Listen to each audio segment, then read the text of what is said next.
네.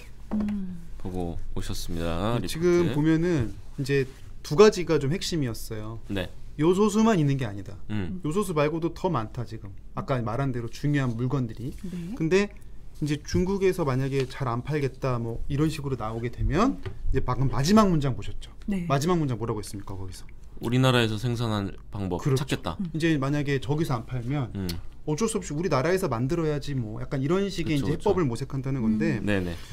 이렇게 물건은 부족하고 가격은 치솟는데 방법이 없잖아요. 요소수만 해도 지금 당장 우리 없으면 못 사니까 이제 우리가 그럼 만들자 이렇게 얘기가 된 건데 그러다 보니까 공장을 이제 외국에 안 짓고 외국에 지었던 공장을 국내로 이전하려는 노력을 하게 되죠. 대표적으로 미국이 삼성전자 불러다가 반도체 공장 미국에 지어라. 백악관으로 다 불렀잖아요. 그러니까 삼성이 그래서 미국 텍사스의 대규모 반도체 공장 투자를 결정하기도 했거든요. 자, 이러면 어떤 현상이 벌어질까요? 중국에서 만들던 물건을 갑자기 이제 미국이나 한국으로 옮겨야 된다고 하면 어떤 일이 벌어질 것 같아요? 비용이 엄청 올라가니까 값이 올라가지 않을까요? 그렇죠. 생각해 보세요. 예를 들어 중국에서 점심을 먹어도 거기 뭐 짜장면 파는지 모르겠는데 2,000원이면 먹던 거를 아니 미국 오면 당장 맥도날드 가도 한 얼마야? 한 7달러, 8달러 하겠죠. 그러면 식대만 해도 3배가 오르는 거잖아요.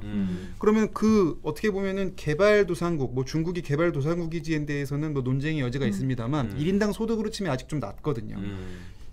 한창 좀 저비용으로 생산을 할 수 있던 국가, 중국뿐 아니라 동남아도 마찬가지고 그런데 생산하다가 갑자기 이런 안보 문제 혹은 뭐 코로나로 인한 방역 문제 때문에 공장을 우리나라로 가져오게 된단 말이에요. 이렇게 가져오는 거를 리쇼어링이라고 하는데 이 리쇼어링은 이제 윤효정 앵커 말씀대로 비용을 올릴 수밖에 없거든요. 하다못해 햄버거 하나를 사주려고 해도 비용이 올라가니까. 그래서 지금 가뜩이나 이제 미중 갈등 아까 말한 대로 고개를 뻣뻣하게 들고 막 야 안 팔어 막 이러다가 지금 리쇼어링이 막 되고 있었어요. 그런데 이 상황에서 우크라이나 침공까지 벌어진 겁니다. 설상가상으로. 예, 완전히 그 진짜 엎친데 덮친 건데. 네.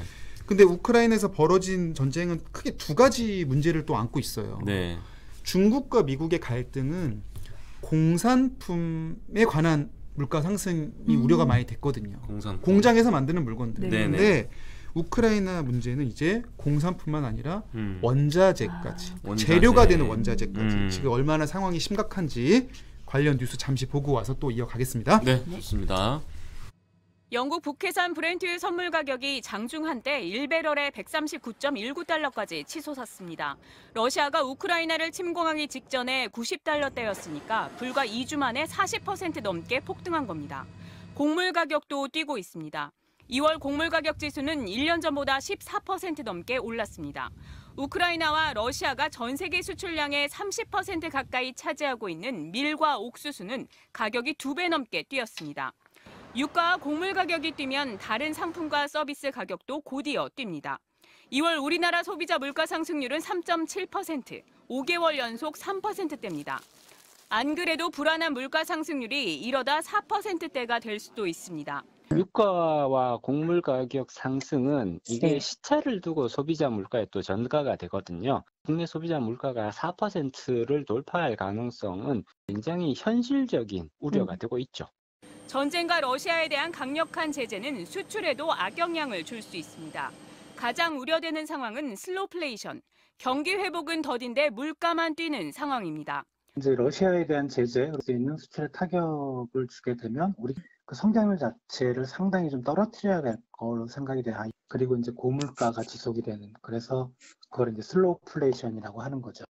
원자재 가격 폭등과 수출 차질. 정부가 예상한 3% 경제 성장이 복병을 만났습니다. 네, 서유정 기자의 리포트 전해드렸습니다. 지금 댓글로도 기름값 말씀해 주신 분들 굉장히 많으세요. 많죠. 어바이고님 기름값 3,000원대 오를 거임. YSC님 역대급 유가네. 정말로 보면 요즘엔 기름 넣기가 아니 건날적으로. 어제 기름 넣으려고 봤더니 경유가 2,000원이에요 거의. 맞아요. 1,900 뭐 후반대던데요. 그러니까 사실 옛날에는 기름값이 주유소 가면 이렇게 붙여놓잖아요. 네네. 요새는 전광판으로 많이 바뀌어가지고 그냥 실시간으로 올릴 수가 있어요. 그래서 제가 보니까는 서울의 어디 주유소는 지금 휘발유 가격이 이제 물론 여러 서비스가 포함된 가격일 수 있겠지만은 2,800원까지 찍은 데도 나왔다는 것도 제가 봤거든요. 물론 이제 임대료가 다 다르니까 네네네. 그렇죠. 네. 일괄적으로 뭐 판단할 수는 없지만 엄주원 아나운서 말씀대로 지금 2,000원 넘은 데는 기본이고 경유가 2,000원 그러니까 경유가 가니까 2,000원이라 저는 휘발유 가격을 잘못 본 줄 알았는데 그렇지. 경유가요? 제가 이랬다니까요. 근데 이제 이 기름이 사실 무서운 게 모든 생산 활동의 재료가 되거든요. 네. 일단은 저도 이거 하는데 기름을 써야 돼요.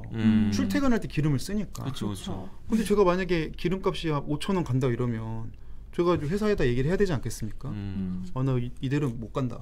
나 이거 기름값 내고 나면 남는 게 없다. 이런 월급 올려달라고 해야 되니까 사실은 이 유가 인상은 단순히 그냥 공장의 비용만을 올리는 게 아니라 인건비부터 해서 그렇죠. 막 도미노처럼 그렇죠. 이어가는 다양한 분야로 올리는데 네네. 그 루트가 하나 있고요. 네. 두 번째 루트가 이제 식량 가격인데 이 우크라이나와 러시아는 사실은 엄청난 식량 생산하는 또 곡창지대이기도 하거든요. 네. 전 지구적으로 볼 때는. 근데 이것도 마찬가지잖아요. 저도 밥을 먹어야 일을 하잖아요. 그러니까 사실은 모든 식량 가격은 또 사회 전반의 물가를 올릴 수가 있거든요. 그래서 그렇게 어떻게 보면은 물가를 가장 광범위하게 자극할 수 있는 두 축이 이 러시아와 우크라이나 전쟁으로 인해서 유가 경로로 올라가고 그다음에 식량 가격 상승 경로로 올라가고 두 개가 동시다발적으로 오는 거죠.